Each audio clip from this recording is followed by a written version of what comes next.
Okay, here we are learning about how to do some analysis. Now, if you are struggling with your essay writing, this part is totally optional. If you are here from the advanced series, that's because you found the analysis in the advanced series a little bit maybe intimidating, a little bit confusing maybe, and so you've come over here to see how you can do a bit more straightforward, simple analysis, and that's great. So remember, if you're finding this whole process really, really challenging, perhaps give this video a miss because it might just confuse you even further. You can always come back to it later. Analysis is really easy to add in to your paragraphs during later drafts. Also, don't feel like you have to do analysis in every single paragraph at this stage. This is something that you're learning how to do for the first time for a lot of you, and so you could always just do it for one paragraph and see how it goes, get some feedback from me and see if you feel a bit more confident with it. So we're up to step 9, analysis. There's our question if you need a reminder. Here's our essay if you need a reminder. And here's our paragraph. So we've talked about topic sentences, we've talked about our example, we've written a really good explanation, and we've tried to make that a bit more sophisticated, and now we're up to analysis. Harry Potter experiences a similar turning point when he is accepted into Hogwarts, except that his experience is the reverse. He has felt separate, different, his entire life, and finally finds a sense of community at Hogwarts. Young adult fiction authors like Lowry and Rowling often use life-changing events such as these to emphasise how different the characters in their stories are. So let's break it down. As you can see, a lot of it is highlighted because it's all really important stuff. Notice that my first sentence is super long. Some of you might just get confused by that, so feel free to pause it right now, read it again more slowly, break down that first sentence a little bit so you can make sure that you really understand it. And just because it's analysis doesn't mean that your sentences need to be all long and fancy. This could easily be broken down into 3 or 4 sentences. Okay, so my first tip that I've given you there is analysis might involve comparing. So I've compared Harry Potter to Jonas. Really, really easy. Okay. The second thing that I've done is, and my arrow was kind of supposed to be pointing up to that middle sentence about the reverse, he felt separate, different his entire life, la la la la. I've compared and now I've contrasted. So I've said Harry Potter and Jonas are similar, but they're also different. So similar but different, compare, contrast. That's just one way that you might do analysis. There are lots of other ways to do it, and my biggest tip for doing analysis is when you don't know what to do next, when you finish your explanation and you don't really know what to write next, either ask yourself, so what? So we'll go backtrack a little bit. So have a look at that explanation. Lowry shows how Jonas has always felt like he was part of his community until this turning point. So, why does that matter? Who cares? What does that tell us about this story? What does it tell us about Jonas? What does it tell us about utopian fiction or fantasy fiction or science fiction or young adult fiction? What does it tell us about us as an audience? What does it tell us about communities? What does it tell us about being different? You don't have to ask yourself all of those questions. You might just ask yourself one of those questions and then answer it in your analysis.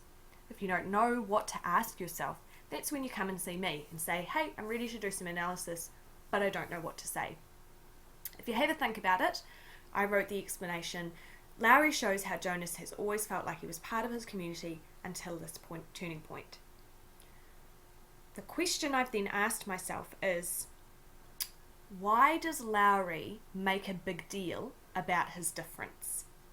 And the answer I've given is in the final sentence of my analysis, where I talk about young adult fiction authors like Lowry and Rowling often use life-changing events such as these to emphasise how different the characters in their stories are from those around him.